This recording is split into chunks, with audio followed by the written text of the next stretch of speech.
Previously on Battle 360. USS Enterprise has led the American war effort for 3 solid years. From Pearl Harbor to the climactic Battle of Leyte Gulf, her string of victories has earned the ship the nickname Lucky E. But this war is not over. Japan has unleashed a terrifying new weapon, suicide planes. Kamikaze attacks will bring Enterprise the highest casualties of the entire war. And the ship's fabled luck may be about to run out. USS Enterprise, a fighting city of steel. She is the most revered and decorated ship of World War II. On this 360-degree battlefield, where threats loom on the seas, in the skies, and in the ocean depths, the Enterprise's enemies could be anywhere and everywhere. There's nowhere to run when the battle's all around you.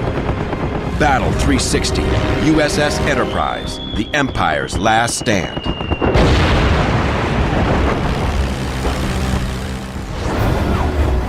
This series is brought to you with limited commercials by the men and women of Enterprise Rent-A-Car. January 10th, 1945, 3 a.m. A squadron of bombers and fighters launch off the deck of USS Enterprise.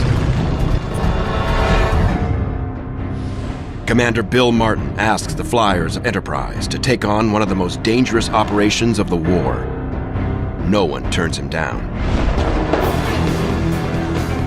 He's the kind of an officer that he says, tonight we're going to fly into hell and back, and you'd go right with him.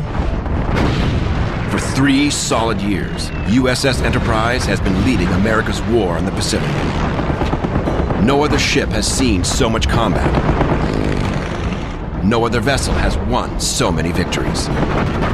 This ship saw all of the high points of the war against Japan. She defeated Japan, not single-handed, but she was out there in the precarious times when nobody else was out there. She may have missed a few battles, but she didn't miss many.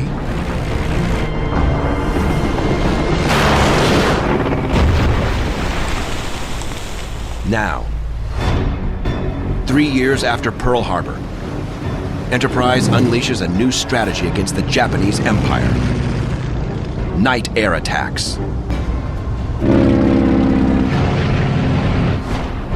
300 miles away from Enterprise, 15 ships of a Japanese convoy run supplies to the Imperial fleet under cover of darkness. They hug the coast of what is now Vietnam. The 21 Enterprise Nightbirds spot the fat target near dawn and go to work. Lieutenant Russ Kippen leads the attack in his torpedo bomber. He's already a hero, an experienced night fighter who led the daring attack on Truck Lagoon in 1944. Now, he sets his sights on a Japanese light cruiser. Soaring in at only 500 feet above sea level, Kippen drops both of his bombs. They bracket the cruiser, forcing her to veer off. Another bomber begins his run and hits a destroyer mid-ship.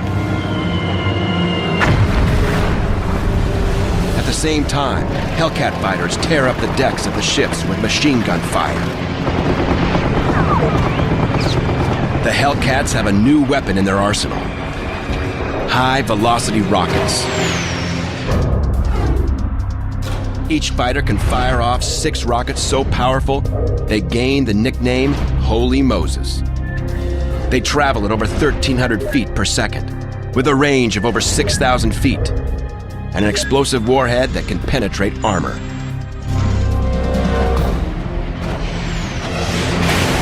The rockets rip from beneath the Hellcat's wings, punching holes in one of the merchant ships.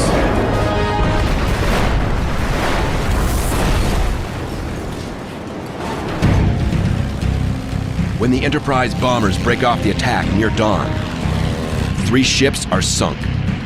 2 more are damaged and heading for shore. And another 2 ships are dead in the water.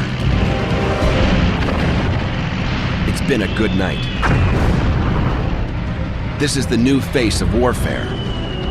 A trail being blazed by Enterprise and her men as they lay claim to the night.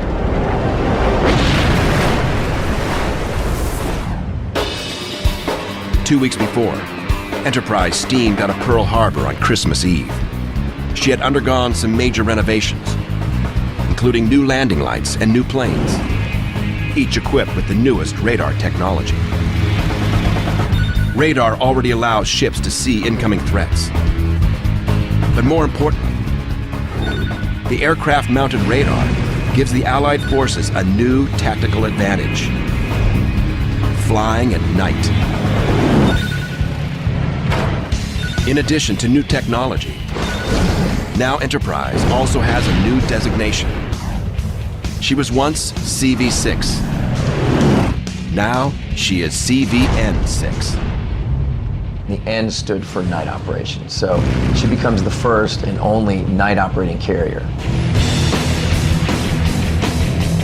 Commander Bill Martin is the mastermind behind night fighting. But night operations has its detractors in the Navy brass. It was very controversial. They thought, why are we doing this new thing? Why are we doing night operations? We're already winning the war. Bill Martin has his own personal mission: to prove that night operations are not only viable, they are necessary. There's clearly a huge strategic advantage to be able to attack at night. If you can't find me, you can't shoot me. What are the disadvantages?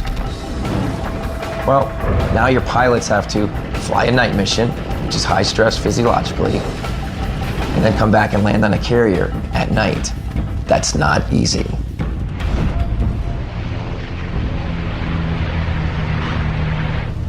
Radio man Tom Watts has been training with the pilots of Enterprise in the art of flying in the dark.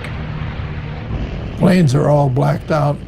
The exhausts on each side of the engines were covered. If you flew in formation, the guy next to you, you could look out and see his wing almost in your window there. But if flying in the dark is difficult, landing is worse. Pilots must guide themselves through the dark to their home target using only radar. Then try to land on the bucking deck of the carrier with few visual cues.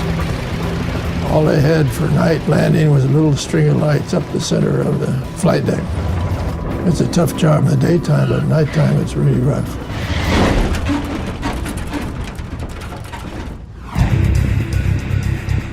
But Enterprise must also operate during the day, flying combat air patrol during enemy attacks, and keeping her flight deck open to receive planes that are too damaged to make it back to their home carriers. Round-the-clock combat schedules go into effect. War is now a 24-hour affair. January 5th, 1945. 5 days before combat begins, Enterprise meets up with its task force. There are 6 full-size carriers, 6 light carriers, battleships, destroyers, and support craft. 116 ships in all. The most powerful naval strike force the world has ever seen. The task force makes its way to the South China Sea.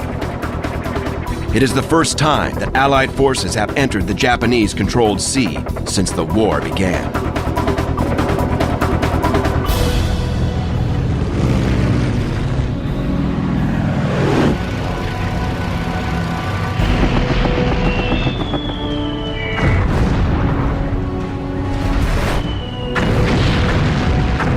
The night attack on the Japanese convoy is only the first strike. over the next 3 days, Bill Martin's night group bombs Japanese-held Saigon, Hong Kong, and Canton. The first strikes on these vital mainland ports. In less than 2 weeks, the pilots of the Big E fly 4,000 miles, sink 200,000 tons of shipping, and strike at the mainland outposts of Japan's empire. The night fighters are already proving their worth. 2 weeks later, Enterprise gets its biggest challenge. Target: Huron Harbor, Formosa. Objective: destroy enemy shipping and supply bases. Strategy: night attack with bombers.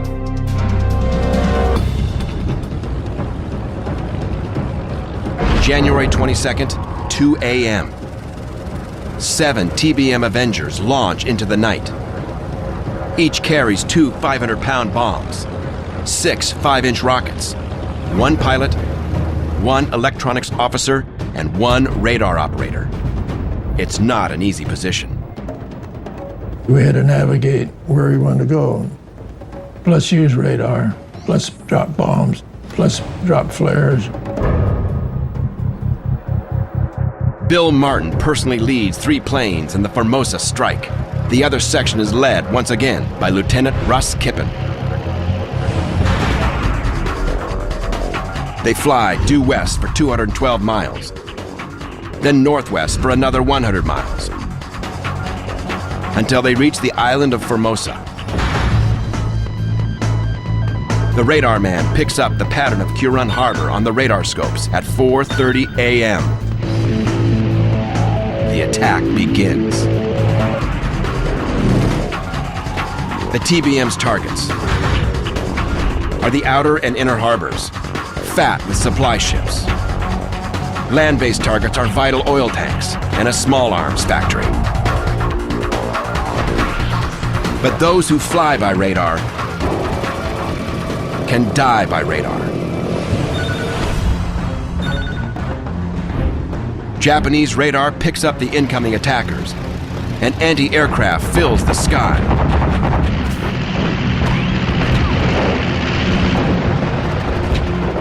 Bill Martin has a simple plan based on his intimate knowledge of radar operations. He climbs to 8,000 feet and flies toward the inner harbor, guided by radar. Japanese anti-aircraft point toward him.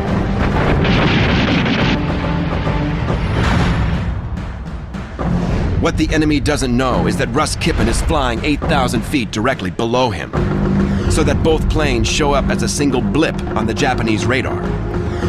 As the anti-aircraft targets the high planes, Kippen's Avengers soar in undetected.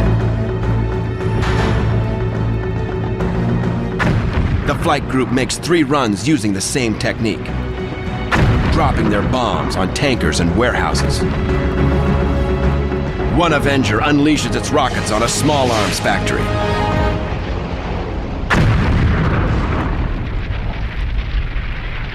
It makes a satisfying fireworks display.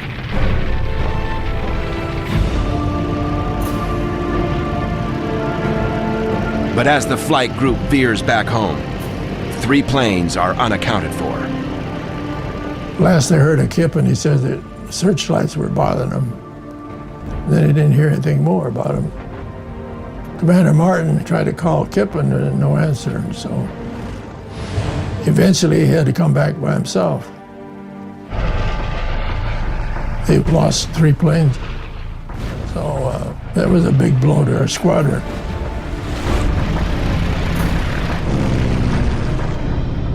Despite their losses, the night bombers of Enterprise keep up the pressure on the enemy, with midnight attacks on the Japanese home islands, and even on Tokyo itself.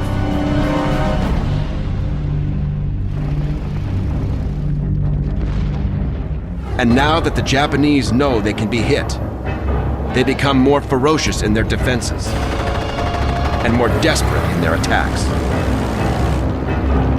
So for the Japanese, They're turning up the intensity. They're fighting more savagely. They're resisting with more and more stubbornness. Nowhere is Japan's desperate newfound ferocity more evident than at the tiny strip of Pacific land called Iwo Jima. It's a small island, but America needs it as an airbase to launch B-29 bombers to strike the Japanese mainland. And the Japanese have no intention of giving it up.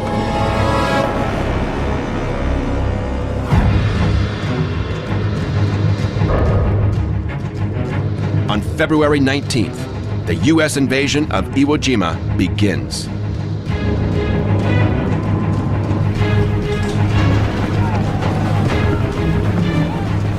While Marines storm the beaches and fight inch by inch, Enterprise fighters will keep an average of 50 flights over the island every 24 hours, non-stop for 7 full days. A feat unequaled in the war. But the results of this punishing drill speak for themselves. On sea, on land, and in the air. There was not one successful enemy air attack on the Marines or the beachhead. All the time we were providing combat air patrol at Iwo Jima from the 21st of February until the 10th of March.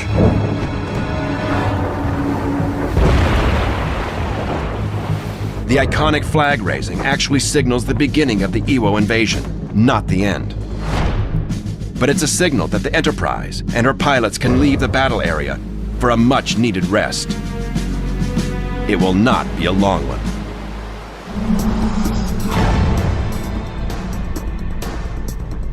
March 18th, 5:17 a.m.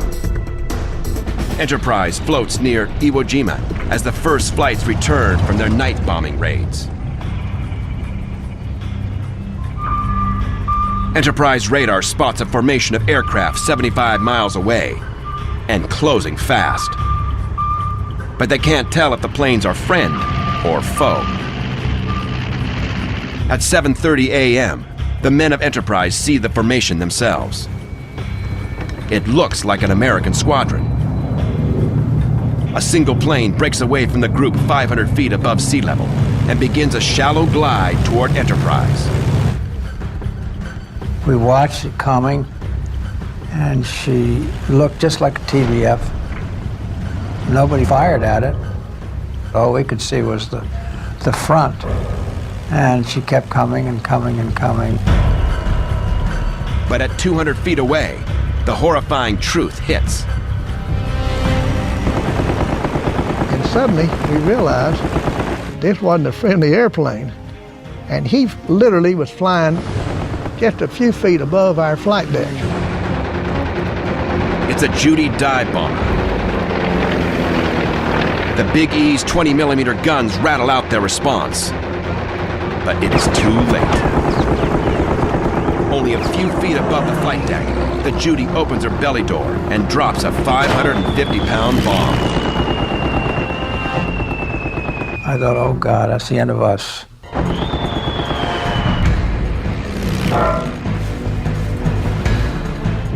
I got blown up in the air, came down on my rear end, and I heard this voice saying, "Sir, can we abandon the battery? The bomb is down here." And there was this big, ugly bomb right beside one of our batteries. The bomb miraculously has crashed through the flight deck, bounces back up and skitters across the deck without going off. All these Marines with their white faces, big eyes, staring at it. All eyes are on the terrifying object. Until young sailor Pedro Sandoval can't stand it any longer. I look around, trying to see which way to get rid of it. So some of my friends helped me roll the bomb all the way to the fantail and drop it off the flight deck into the water.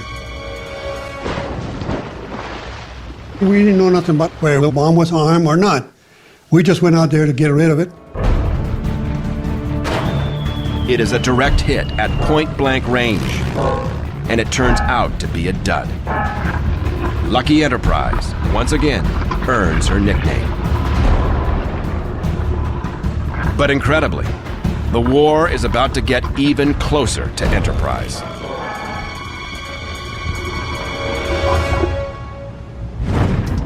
The day after the dud bomb strike, Enterprise floats in formation. At the far side of the task group, carrier USS Franklin launches fighter strikes against the Japanese harbor of Kobe. At 7 a.m., an enemy dive bomber plunges from the sky. It hits Franklin with two 550-pound bombs, both fore and aft. Franklin is not as lucky as Enterprise was the day before. The bombs are devastating, causing gas planes to explode, sending fires throughout the ship, blowing men overboard. 20-year-old Edward Suto has seen action on Enterprise for over a year, but he has never seen anything like this. We were there when she got hit. She had over 40 explosions. Scared you. From over 10 miles away, the men of Enterprise can literally feel a series of thudding blasts as their bombs and torpedoes self-detonate in the fire. It's reminiscent of the damage the Big E took on at Santa Cruz. Only this is worse, much worse. And I don't know how long it went on, but it was just hard to believe that a boat could go through such agony and still survive. 724 are killed, and 265 are wounded. Enterprise hurries to the rescue of the listing carrier. Enterprise patrols fly close cover round the clock to protect the wounded giant as she makes her way to the American base at Ulithi, 1,300 miles away. The ship is under tow, but incredibly, Franklin's engines are repaired within 24 hours. No carrier has ever received such massive damage and survived. She begins to steam under her own power into the Navy repair port. When a ship comes into port, they generally go to quarters, which means the sailors line the deck and standing at attention so they're looking as ship-shaped as possible. But when the Franklin went in to that port, the Franklin had this little knot of men. It was all that were left, standing rigidly at attention. And that's all there was, but they were a proud-looking bunch. As the American fleet gets closer to Japan, the enemy's strikes are more deadly. The Enterprise crew watches the gallant survivors of Franklin, and they know this could have been them. The next day, it will be Enterprise's turn. March 20th, Enterprise returns to her base of operations off Okinawa. They expect an attack from the same flyers who hit Franklin. They are not disappointed. The initial wave of Japanese dive bombers appears at 4 p.m. The first assault comes from a diving Judy. 2,000 feet above Enterprise, the bomber drops its 500-pound payload. The bomb travels the entire length of the Big E's deck before it hits the sea less than 50 feet from the starboard bow. It explodes in the ocean, sending jets of water over the flight deck. At 4:24, another Judy begins its dive. The ship's guns open up, taking her out just 500 feet away. But the Big E's fabled luck may be starting to run out. As the Judy dives, Enterprise is hit by two 5-inch exploding shells from one of her own ships. We got a lot of damage from our own anti-aircraft fire, and you can't really help that. It's the ship in line on the other side. Why, that's tough luck. The American shells hit the Big E's 40-millimeter gun tub, killing 7 men and wounding 30. The explosion sets fire to a nearby Hellcat. Its ammo ignites. At the same moment, another Judy dives, heading straight toward the deck. At 500 feet, she drops her package. The bomb explodes on the port deck. Enterprise is on fire. The whole island structure had flames going through it, And our platform that we worked off of was just like a griddle with a fire underneath it. Damage control leaps into action, spraying fire foam across the flaming deck. Enterprise carries a damage control crew of 300, spread out in small groups throughout the ship. The Big E's damage control chief, John Monroe, had been wise enough to secretly requisition several times his quota of fire foam while back in Pearl. Now it's paying off. Within 30 minutes, the fires raging on deck are under control. 15 minutes after that, all fires are out. Enterprise guns continue to hammer at the sky. They shoot down the last bomber at 5:10 p.m. The skies are clear once again. With the flames smothered, it's clear that the bomb damage is surprisingly minor. And Enterprise is left with a strange souvenir of the attack. The fuselage of a Japanese dive bomber is lodged in the hull of the ship. We look down, and the engine is stuck in the side of the ship, and of course the wave action of our ship going 20, 25 knots, that plane torn up a little bit more all the time. The Enterprise has been hit, but she is still going strong. Her luck has held so far. As Enterprise heads for the Navy repair base at Ulithi Atoll, the Japanese are now creating a far more deadly fighting force. One that yearns only for death. Called Kamikaze, the Divine Wind.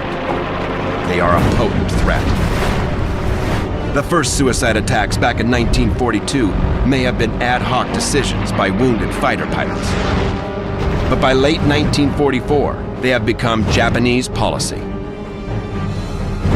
Vice Admiral Takajiro Onishi is the mastermind of the kamikaze squadrons. Onishi realizes that his poorly trained, under-equipped Air Corps may have one final force multiplier: suicide strikes. Now, in April, Allied intelligence reports that Onishi has assembled an entire force of 400 aircraft of every type and age, each packed with as much explosives as possible. It is Japan's final defense of its homeland. Sometimes the kamikazes are portrayed as desperate, as fanatical, and I don't necessarily think that they should be construed in such a way. Of course, yes, the Japanese were at that point in a desperate situation, but it has to be construed as the Japanese using a serious weapon, a serious and deadly weapon. To the crewmen of Enterprise, the kamikaze are confusing, inexplicable, terrifying. It made your skin kind of crawl. You didn't know what was going on in their minds. You didn't know if they were going to do that again. It changed the whole complexion of the war. You can't rationalize. We're not coming from the same place. It doesn't make any sense. It's pretty scary. The Japanese are willing to sacrifice their best, and the tactics are working. In March, America launches an assault on the islands closest to Japan. It is the final act of the long Pacific War. And like any great stage drama, the last act is the most spectacular and the deadliest. Target, Okinawa. Objective, take and hold the islands as a staging ground for the final invasion of Japan itself. Strategy, support the Army in Marine invasion and fly protection missions over the 500,000 Allied fighting men attacking the island. The invasion begins April 1st. It will last 92 days. Enterprise has a crucial role as part of an Allied fleet of 1,300 ships.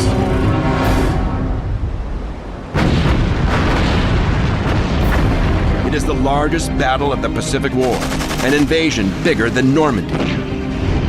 In light of kamikaze fears, Enterprise increases her combat air patrol from 15 to 24 planes. April 11th, 1945, at 1:30 p.m., The first of the dreaded kamikaze force makes its long-awaited appearance. Radar reports incoming bogies 80 miles out. Enterprise begins her standard evasive pattern, its outlying ships tightening their protective circle. Speed increased to 25 knots, all eyes on the horizon. At 2:05, the first Zero dives out of the sky, aiming for the nearby carrier Essex. Suddenly, it changes its target and plummets straight toward the Big E. They're diving at a pretty fast rate of speed. They always look like they're heading right for the bridge of your nose. All guns open fire. The day's first kamikaze smashes into the sea only 500 yards to starboard. But seconds later, a kamikaze dive bomber drops out of the sky dead astern. It is the worst possible position for the Enterprise, preventing her side guns from taking aim. Enterprise swings around to provide firepower. Sailors manning her port 40 millimeters open up. The kamikaze keeps coming as the 40s keep up their onslaught. It is a deadly duel to the finish. I can honestly say what must have been going through his head as a kamikaze pilot's coming at him, shooting at him at the same time, and he knows that he's got to take that bird out of the air before it gets to his ship. You got to stand your ground. You can focus on the task at hand and take him out to protect you and your buddies.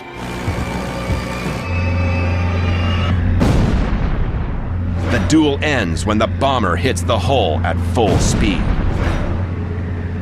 The kamikaze attack ruptures 8 fuel tanks and floods the torpedo blister. Surprisingly, there are no casualties. And as damage control gets to work, the attacks continue. At 3 p.m., another dive bomber is shot down only 25 feet off the bow. But as she hits the water, her bomb goes off, sending flaming fragments onto the deck of Enterprise. A Hellcat still in the catapult bursts into flames. Damage control moves quickly and catapults the flaming fighter into the sea. Another kamikaze begins its run and is shot down. Then another. And another. By nightfall, 6 kamikaze assaults have been foiled. Enterprise has been hit. 5 men have been wounded. But the ship's famous luck has held. Enterprise heads to the Navy base at Ulithi Island to repair the bomb damage. When she returns to the battleground off Okinawa, the war has changed. On May 8th, 1945, the war in Europe is over. The Nazi menace has been put to rest, and people across America cheer and celebrate. But in the Pacific, there is no end in sight. Enterprise steams back to Okinawa, where the brutal battle is entering its 8th relentless week. Evening, May 12th, 1945. 16 torpedo bombers take off into the dark from the Big E's flight deck. Bill Martin intends to put the night bomber experiment to the ultimate test. Target: the airfields in Kyushu, Sasebo, and Nagasaki. Objective: stop the kamikaze attacks. Strategy: suppression bombing. The Nightbirds intend to hammer the airfields all night long, preventing the Japanese from even stepping outside to prepare the morning's kamikaze flights. 350 miles away, on the island of Kyushu, Japanese radar-controlled searchlights pick out the attackers as they come in. The Avengers dodge and weave through anti-aircraft, buzzing the airfields, strafing parked aircraft, bombing hangars, rocketing power plants, and forcing the Japanese off their own airfields. The Avengers keep up the pressure for 3-hour periods. Then they are relieved by another group for the next 3 hours. The Japanese crews cannot even step outside.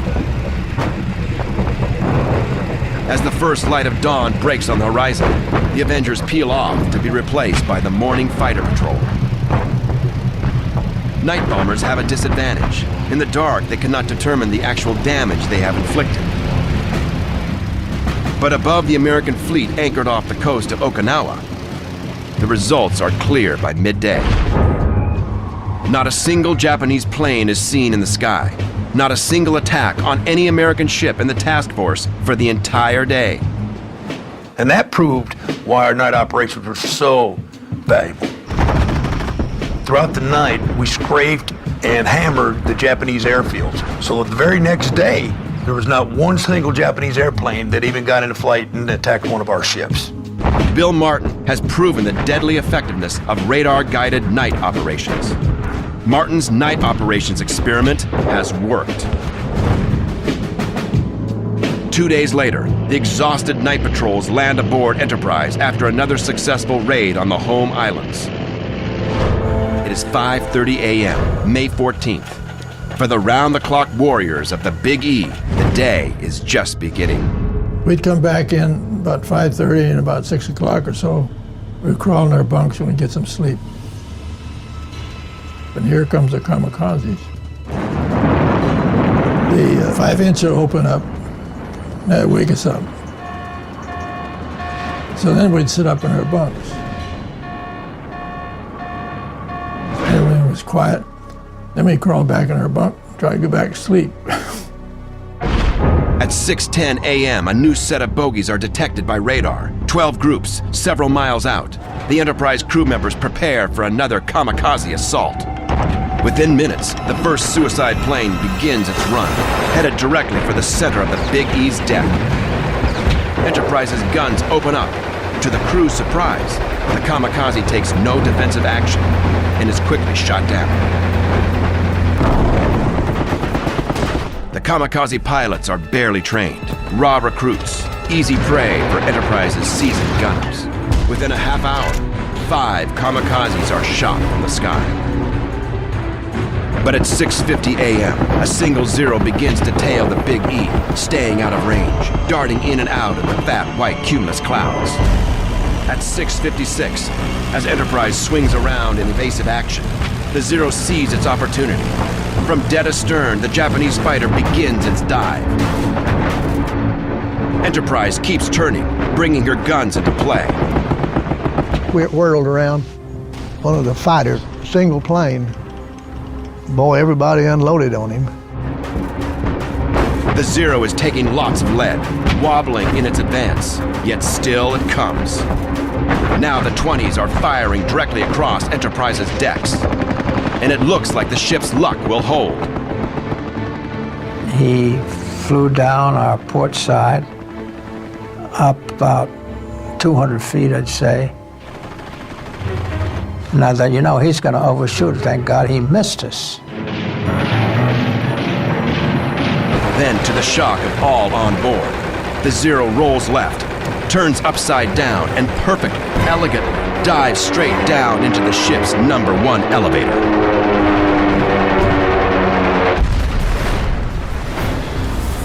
The largest explosion in the ship's storied history shakes her from bow to stern. 5 decks below, the Zero's 500-pound bomb goes off with such power that the entire flight elevator flies straight up into the air.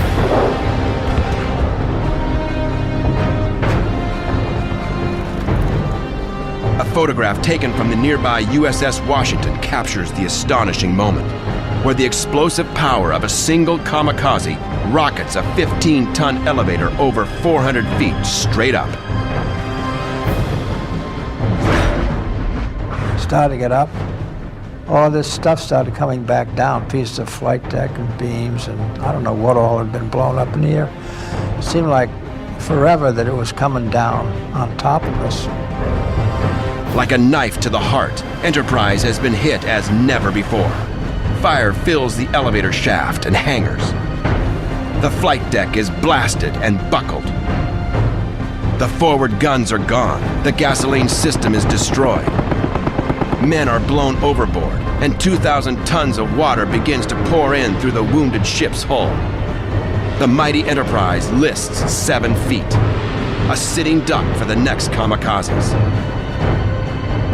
Damage control goes into high gear with practiced expertise from 1,000 drills, putting out fires, rescuing wounded men, trying to save the ship. The the surviving gunners look to the sky to fend off the next attacks. 13 men are killed, 68 wounded, and 8 are thrown overboard.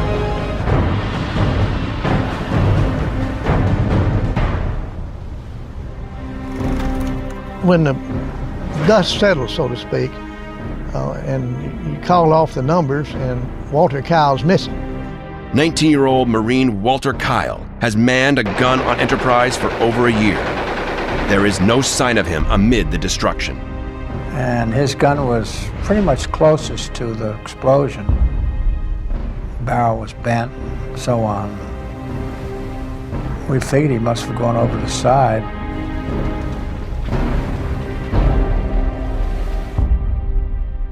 Kyle has survived the explosion by jumping overboard. When I hit the water, and then when I got up, I started swimming short distance, and saw this huge wreckage, and I went toward it. Kyle climbs to safety on the floating remains of the ruined flight deck elevator. He finds 2 other soaked sailors. He is eventually rescued by a destroyer and returned to the Big E. When Kyle returns, he finds the once mighty carrier is now a smoking wreck. Damage control has done its best, but there is a gaping hole where the elevator once stood. The ship lists with holes blasted in the hull. Fires have damaged her planes. As the wounded giant limps off the battlefield, the repair crews assess the damage. It is not good news. With a missing flight elevator and a buckled deck, launching and landing planes is impossible. She's an aircraft carrier who can't launch aircraft. In nearly 4 years of war, the Big E has survived multiple attacks from air, sea, and beneath the waves. It took just one pilot with suicidal intent and brilliant flying skills to do what the rest of the Japanese Navy could never do: take Enterprise out of the war. The wounded Enterprise must return home for repairs, not just to Pearl Harbor, but to the States, Bremerton, Washington. That was the end of the war for us. We hated to leave because the war was still going on, but we could not operate, not the condition of the ship. June 6th, 1945, 1 year to the day since the Normandy invasion. USS Enterprise steams into her home port for major repairs. For the next 3 months, the crew of Enterprise remains landlocked, some taking shore leave, some visiting home, some continuing the daily tasks necessary to maintain this 32,000-ton steel city. Enterprise is still in dry dock in August when the Japanese surrender.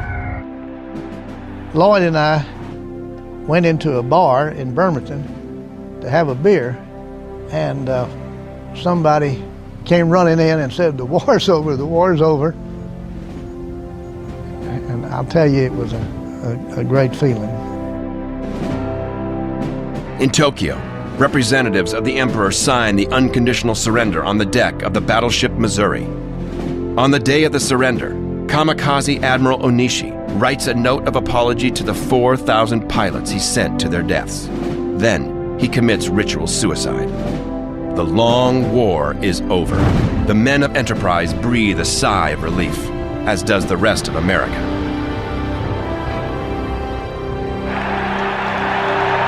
Most of the tired heroes just want to go home and start normal life again.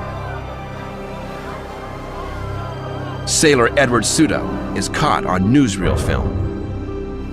There's a picture of on Victory Sea. You see them all coming off, and they were all firemen and seamen. It showed Helen coming up from the right, and then I come from the left, and we meet, and we grabbed each other, and we hugged, and we kissed.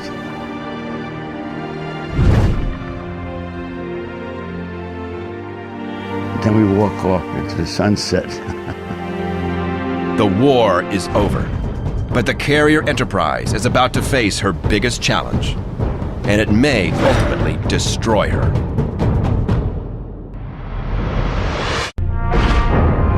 October 1945, the Big E is back in the water, powering into New York Harbor for a national celebration for the victorious U.S. Navy, with Enterprise as the guest of honor. And that was a great celebration. She welcomed over 200,000 visitors to the ship for a week. And then they had the big parade down Avenue of the Americas. And the Enterprise Navy Band was selected to lead that parade.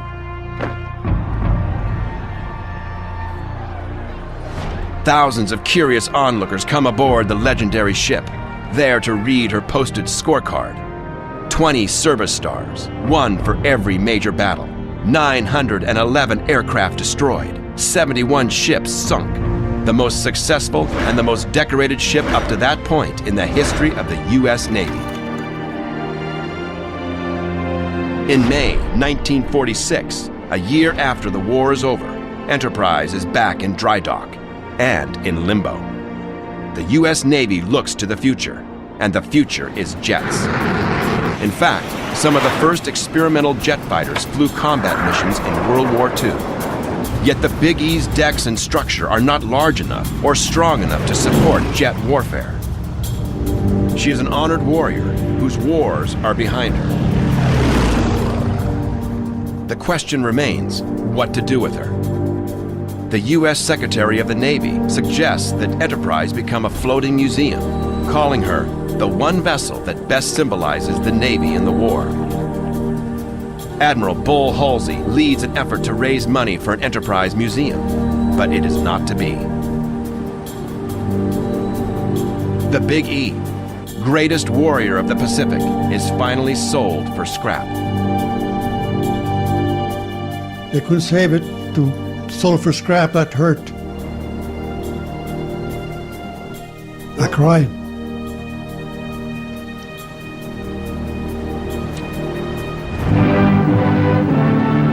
Underway for the last time, the USS Enterprise moves from Brooklyn Navy Yard to Kearny, New Jersey, and the wreckers. Thus is marked the failure of Admiral Bull Halsey's campaign to have the Big E preserved as a national shrine. Obsolete in the jet and atomic age, the one vessel that most nearly symbolized the role of the Navy in the Pacific War heads meekly for the scrap heap.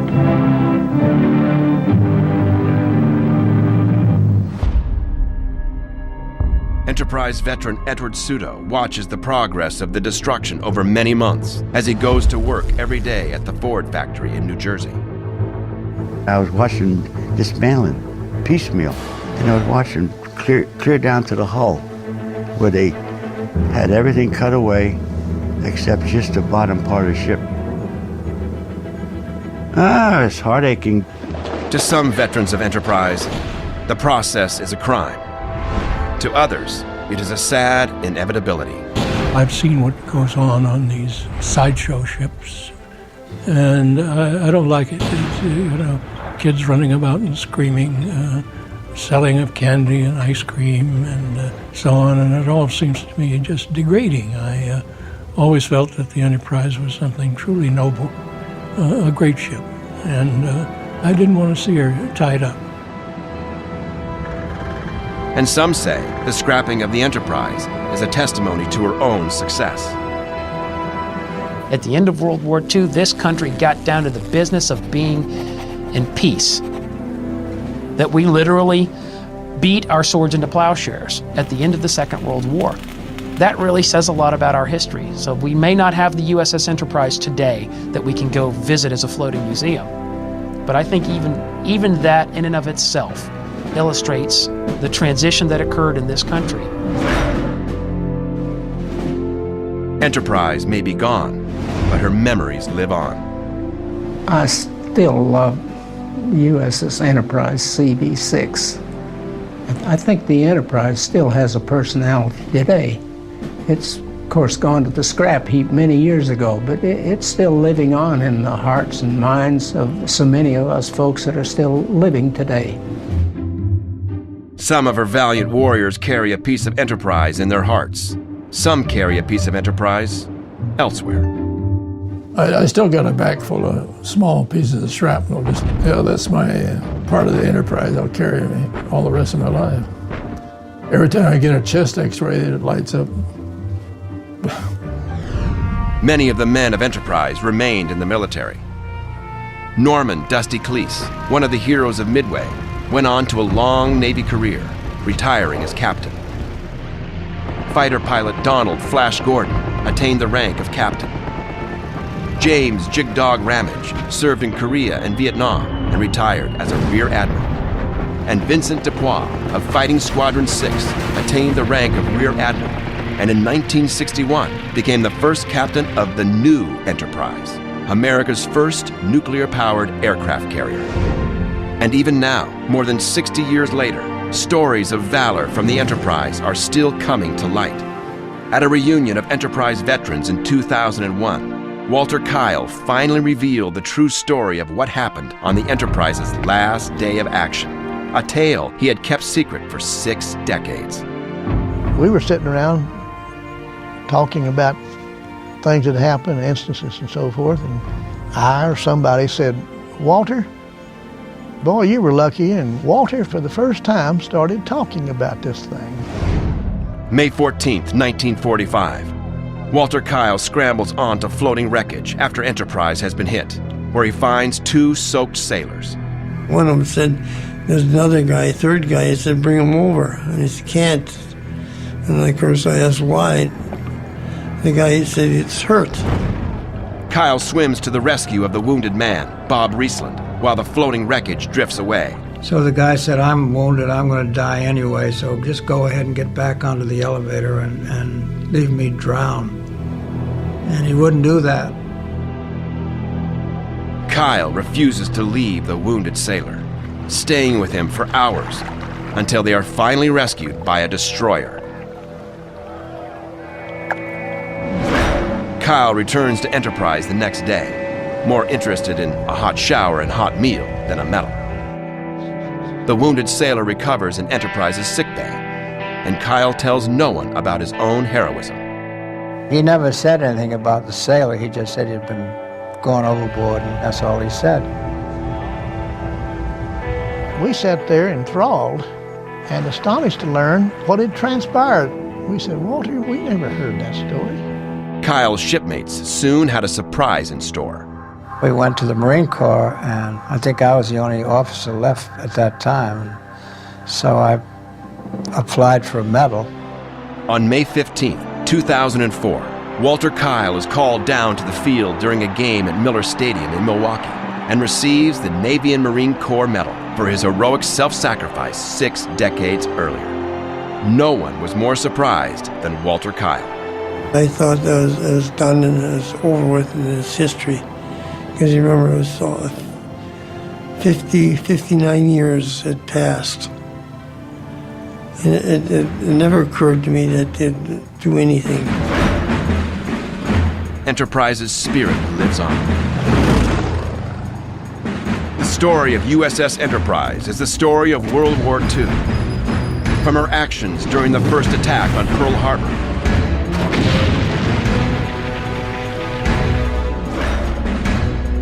to the final battle of the Pacific at Okinawa.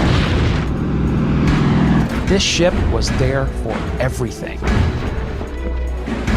But Enterprise's heroic actions were simply a reflection of the heroes who sailed her. The last of a generation who literally saved our nation by risking everything.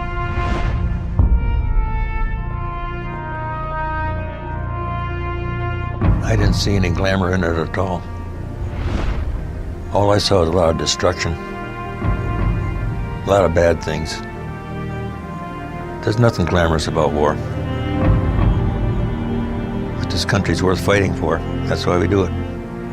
A lot of people come up to me now and say, thank you for what you've done.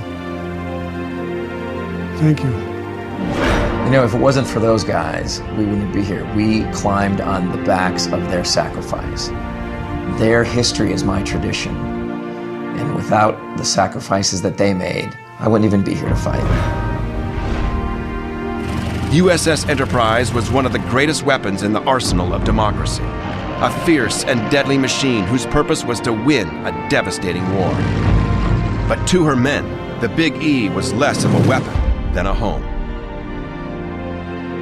It was like a big mother hen or something to me. You know, you'd go out on 300-mile searches, and you'd come back and here's a little beacon flickering, and you'd home in on that beacon and get back aboard. You know, it just our home was taking care of us. Enterprise may disappear, and her men may die, but she is still one of the most decorated, most valiant, and fightingest ships in U.S. history. An Enterprise and her band of brothers will remain as beacons of valor, sacrifice, and grit, as long as her tales are told, as long as there are Americans who remember.